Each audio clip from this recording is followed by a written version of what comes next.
Mm.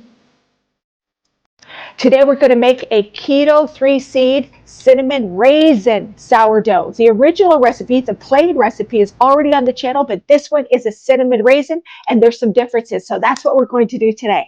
Let's get started. Welcome to the Keto Bacon Mechanic. Hi, I'm Sherry Mack. I lost over 70 pounds doing a keto flexible and low-carb lifestyle. I have ASD level 1, and my hyperfixation is keto and low-carb breads and baked goods with a major emphasis on keto low-carb sourdough. Okay, we're going to start by putting raw unsalted sunflower seeds and raw unsalted pumpkin seeds in a dry fry pan over medium heat, and you continue to stir so that the seeds don't burn until they turn a golden color. Then you're going to let them cool.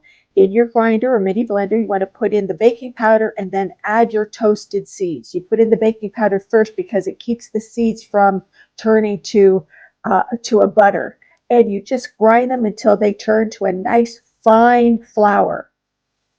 Then you're going to take the flour and add this to the seeds that are already in the bowl.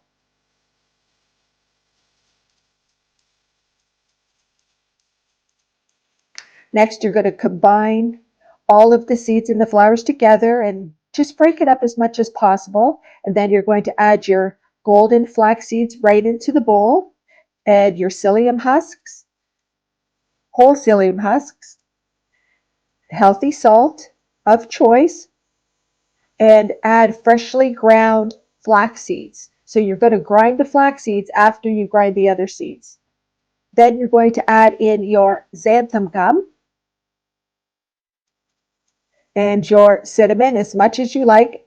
I like to use at least a tablespoon, and your brown sugar sweetener.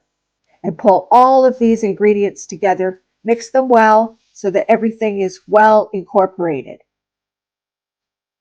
Just spend a couple minutes and really mix all of those ingredients together. Okay, a couple things about the recipe. First of all, it calls for a tablespoon of cinnamon. That sounds like a lot, but for me, I'm a non-taster. I need that powerful cinnamon flavor, especially during the holiday season. If you're bordering medium to super taster, meaning you have a lot of taste buds and you don't need all that spice, cut it back to a teaspoon. Remember, this is your bread, not mine. Tweak it to your satisfaction. Secondly, you don't have to have the raisins. You could just make it as a cinnamon bread. But if you do use raisins, we're only using a quarter a cup, and we're chopping them really fine so it can be dispersed throughout the whole loaf, so you get that raisin taste, the cinnamon raisin taste, without all the additional carbs. It only adds like less than 2 net carbs per slice to have the raisins. So if you're keto flexible, you're low carb, keep the raisins in. If you're doing something more strict, leave the raisins out. It's up to you. It's your loaf of bread. Next, you're going to add your chopped raisins. We're only using a quarter of a cup, but you're chopping them finely so that the taste of raisin can be dispersed throughout the whole loaf without adding all of those extra carbs. By taking this time to mix it well, you can be sure that every bite will have a little bit of cinnamon and a little bit of raisin.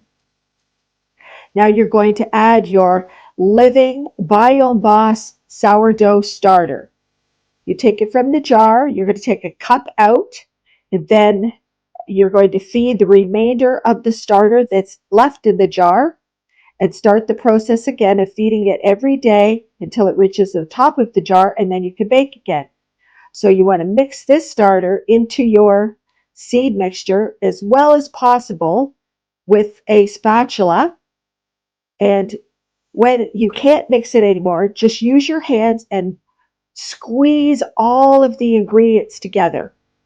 You want to make sure that you're using the starter to hydrate the flours and the seed mixture.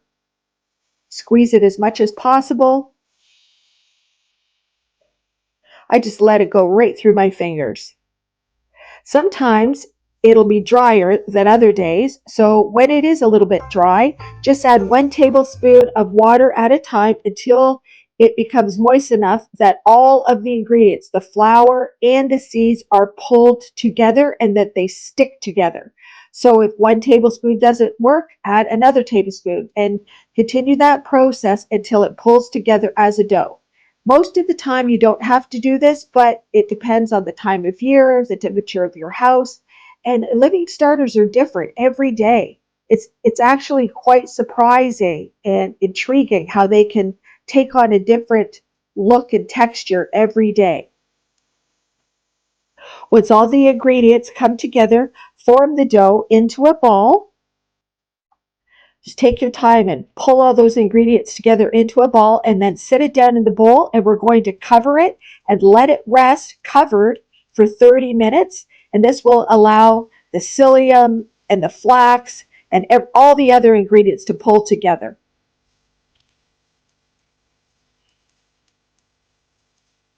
Okay, after the half hour, we're ready to start baking. So you want to preheat your oven at this point to 350 degrees Celsius. Put some parchment on a baking sheet, and we're going to start forming the dough into the shape you want. You can have it as a batard, a log. I do that often because it's easier to cut off little slices, but I also like to give these loaves as gifts. I get a cookie tin from the dollar store, the beautiful Christmas cookie tins, and then I wrap them in the parchment paper and I put a bow on them and I give these loaves out as gifts to my friends. So once you form the shape that you want, you're going to add water to the top just to get rid of any cracks. That helps to smooth out the surface of the dough. And once you've done that, then you're ready to start adding your final ingredients to the surface of the dough. So to add the extra texture to the surface of the final loaf, you can either add your pumpkin seeds and your sunflower seeds, but for the holiday season, I like to give it lots of texture and a whole different added flavor of walnut pieces. So you take your walnut pieces and you press them right into the dough. And just be sure that when you're pressing the walnuts into one side, you're holding the other side of the loaf so that it keeps its shape. I like to put the walnut pieces around the sides and the top. This video is brought to you by Sinless Sourdough, where ancient art meets low-carb science. Hi, I'm Sherry Mack, and I'm the creator of Sinless Sourdough. At Sinless, we create a line of keto, low-carb, dehydrated sourdough starters. When you purchase a starter, you get a starter guide that teaches you how to bring your starter to life, as well as a plethora of keto, low-carb, sourdough discard recipes. I feature those recipes on the channel, and you also get them when you purchase the starter.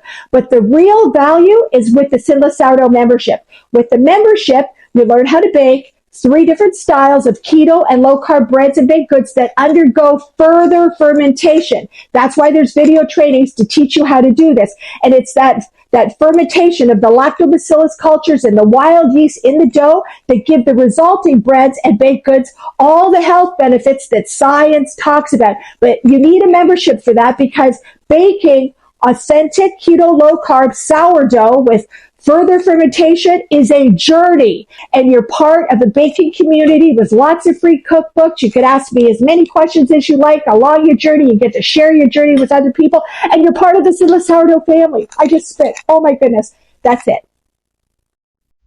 Take your time to get the walnut pieces, lodged quite well into the surface of the dough. And by the way, you don't have to go with walnut. You could do pecans or almond pieces, whatever works for you.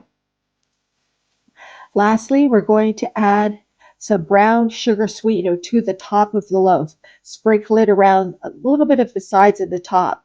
This sweetener will caramelize, and it gets a sweet crystallized texture and taste once it's been baked, and it just really enhances the cinnamon and the raisins. It's a perfect trio of the spicy cinnamon, the sweetener inside that makes it sweet, but also the sweetener on top that gets crunchy and caramelized. Oh, it is so good.